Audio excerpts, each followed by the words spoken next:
Trying to think about really good posture here. Okay, let's talk about taxes today. It's tax season. It's February 2023, which means taxes are due very, very soon. So if you're looking for an overview on how to file your taxes as a freelancer, this is the right video for you. Filing your taxes as a freelancer doesn't have to feel like a burden. Once it's done, it's done. It's a huge relief off of your shoulders. And the more you do it, the better you'll get at it. Okay, so let's get into some housekeeping, shall we? The deadline to file your taxes this year is April 18th. April 18th, okay? Do not wait until April 17th or April 18th to do your taxes. Do them as soon as possible. It is the biggest relief. I'm telling you, it is the biggest relief to get your taxes done as soon as possible. Second, there are 4 questions that you're going to answer and tell the government the answers to these questions.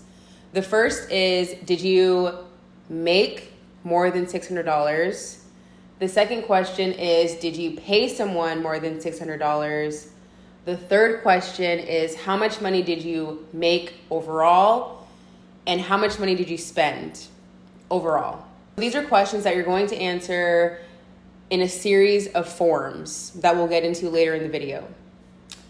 Next, if you have an employee identification number, which is an EIN number, which is basically your business's social security number, you'll need that handy. And lastly, if you have $180, please use TurboTax. It is so easy. It's so simple. Just do it. It's so easy. Just use TurboTax. I'm telling you, it is so much easier than all the other different ways that you can file your taxes. Other than having a CPA, that makes it super easy because you literally have to do nothing. But if you have $180, which is less expensive than a CPA, use TurboTax. Let's get into the forms, okay? The forms. The forms are not scary. They're not intimidating. They're fairly easy. They're really easy to fill out. They're easy to understand. Just take your time. The first form is the W-9 form. The W-9 is essentially exchanging tax information from one business to the next. So if an entity paid you $600 or more, they're going to request your W-9. And this W-9 just has your name, your address, your social or your EIN number, and your signature on it. If you paid a vendor more than $600, then you'll request their W-9 form so that you can put this business expense of paying this vendor on your taxes. So if an entity paid you $600 or more and they're requesting your W-9, here's how to fill it out. So when filling out a W-9 form, all you need to do is fill out your name, your address, your social or your EIN, sign, and date. If you have Adobe Acrobat, I'd recommend password protecting your W-9. If you sent your W-9 off to one or multiple entities, you will receive a 1099 NEC or a 1099K from them in return. So basically, if you were paid more than $600 from an entity and they request your W-9, you'll send your W-9 to them and then they will send you back a 1099 form. It's going to either be a 1099 NEC or a 1099K. And we'll get into the difference between those two in a second. Now, if you paid a vendor $600 or more, then you're going to request their W-9 and then you're going to send them a 1099. It'll either be a 1099 NEC or a 1099K. What is the difference between the 1099 NEC and the 1099K? Let's get into it. We went over the scenarios where you would send off your W-9 or you would request a W-9. Now, the final point of this exchange of this tax information is the 1099. And we have the 1099 NEC and the 1099K. 1099K is for transactions that are $20,000 or more paid through a third party like Zelle, Cash App, something like that. A 1099 NEC are for regular credit card transactions. So if you sent off your W-9 to an entity and this entity paid you $2,000, then they're going to send you back a W-9 NEC that says they paid you. It's going to have your social security number or your EIN number on the document that they paid you $2,000. That way they can file their payment to you on their taxes and you can file your receiving of said payment on your taxes.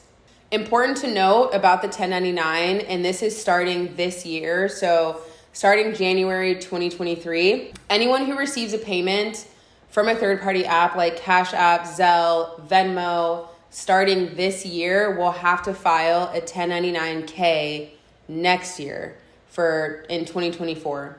So if you receive like $100 on Zelle for your business, then you'll have to put that on your taxes on your 1099-K. If you don't and the IRS audits you and they're like, you didn't tell us about this $100, then you might be in trouble. Another important thing to note about 1099 is you need a 1099 for every single vendor who you paid or every single entity who paid you. So if you sent your W-9 off to 5 different vendors, then you're going to need 5 different 1099s. If you requested 10 different W-9s, then you're going to need to send off 10 different 1099s. Okay, now let's get into the fun part of filing your taxes as a freelancer, and that's the Schedule C, the 1040 form. So as a freelancer, you have to file a Schedule C. This is where you tell the government how much money you made and how much money you spent, and the difference is going to determine how much you pay in taxes. This is basically like filling out one huge, giant, big expense report if you've ever been an assistant to somebody. This is also where you can get potential deductions, which is why it's fun. So on the Schedule C form, you list your profit, so how much money you made during the tax year, and your expenses, which is what you purchased to keep your business running. The difference between these two determines how much you'll pay in taxes in relation to your freelance work. For example, if you paid $2,000 for a MacBook Air and you only earned $2,000 during that tax year, then the difference is $800. What's the difference? The difference is $1,800. It's an $1,800 loss. So you're basically telling the government that your business was not profitable and you lost $1,800. The government is going to pity you and they're not going to require you to pay taxes. They might actually give you money because your business is not profitable. I'm just kidding. They are not going to pity you, but seriously, if you have a loss that's significant, like if you have a loss, then the government is like, you don't even have money to pay taxes. So, we're not going to require you to pay taxes, basically. But if it's the other way around, so if you made more than you spent, then the government's like, you're a profitable business, you're going to have to pay us some taxes. A very important note with the Schedule C is you need to have receipts. You need to have receipts. If you don't have receipts and the government audits you and they find out that you don't have proof that you had expenses that you said you had, then you're going to be in trouble. So any expense you put on your Schedule C, you need to have a receipt.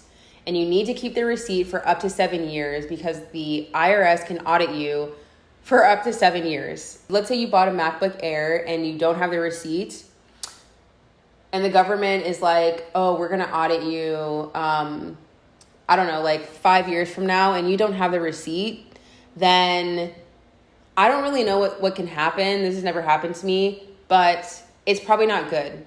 Okay, don't lie to the government. You need to have proof. You need to have documentation that the expenses you had for your business can be proven with receipts. Okay, so to sum everything up, the W-9 is for freelancers and businesses and entities to share tax information. The 1099 is proof that you paid a vendor or an entity paid you. And the Schedule C 1040 is where you record your profits, your losses, and where you might have potential deductions. If this is your first time filing taxes, especially as a freelancer, please get a CPA. It is a couple $100 investment that you can write off on your taxes next year, but it is a couple $100, and I understand that might not be in some people's budgets, but if it is in your budget, hire a CPA. They will be able to do your taxes for you. They'll be able to explain everything for you, and it just makes the process so much easier. You'll also get expert advice, expert knowledge, expert understanding about how to file your taxes as a freelancer when you hire a CPA.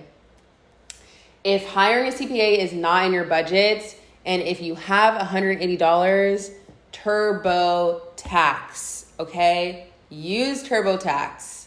Use TurboTax. It's kind of like having a personal CPA, but they're all over the internet and they don't actually know you. It's a great software. TurboTax has an amazing software, and they have great customer service, okay? When I filed my taxes this year, I talked to like 4 different people because I kept having 4 different issues. They were very prompt. They're very knowledgeable, okay? If you have $180, and you can write that expense off on your taxes next year. If hiring a CPA or using TurboTax isn't in your budget, then you're gonna have to do the old-fashioned way and do it all on paper. That's cool. It might take you a little bit longer, but if it is, then maybe go to like some free tax classes or just try to get expert advice for free, because one, you don't want your return to be delayed. If you have a return, then you don't want it to be delayed, and you also don't want your tax stuff to be dragged out past April 18th. So if you make any errors, then the IRS is gonna be like, you made an error and you have to fix it, and you don't want that. So if you have to go the old-fashioned route, then take your time and look for free resources from experts. Okay. Those are the basics of filing your taxes as a freelancer. It's really not that complicated, especially the more you do it. Once you start doing it this year, just keep doing it. Just keep doing it. You really can never not file your taxes, so you don't have that option, but just keep filing your taxes, keep learning, keep getting education about it, because it's not just rich people who should be understanding how to finesse their taxes, okay? Everybody should have this information. Everybody should be comfortable with filing their taxes and making the government system work for you. I feel very strongly about that. So get comfortable with taxes, get comfortable with the forms and the documents, and make sure that you are doing what's in your best interest.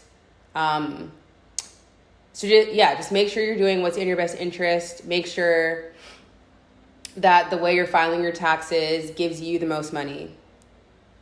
So thank you so much for watching. Just remember, you're doing an amazing job. You're going to nail your taxes. Okay, you're going to get a fat tax return, and you're going to buy whatever your heart desires. Just make sure you get them in by April 18th. There are financial penalties for missing the deadline. You don't want to do that. One year I had to pay like $500 for filing my taxes in October. Just don't do that, okay? Don't do that. Learn from my mistake and just do it by the deadline, April 18th. May your best intentions manifest, and I hope you have a great rest of your day. No, just kidding. I mean, I'm not kidding about having a good rest of your day. Have a good rest of your day. Please. For the sake of the world. Have a good day.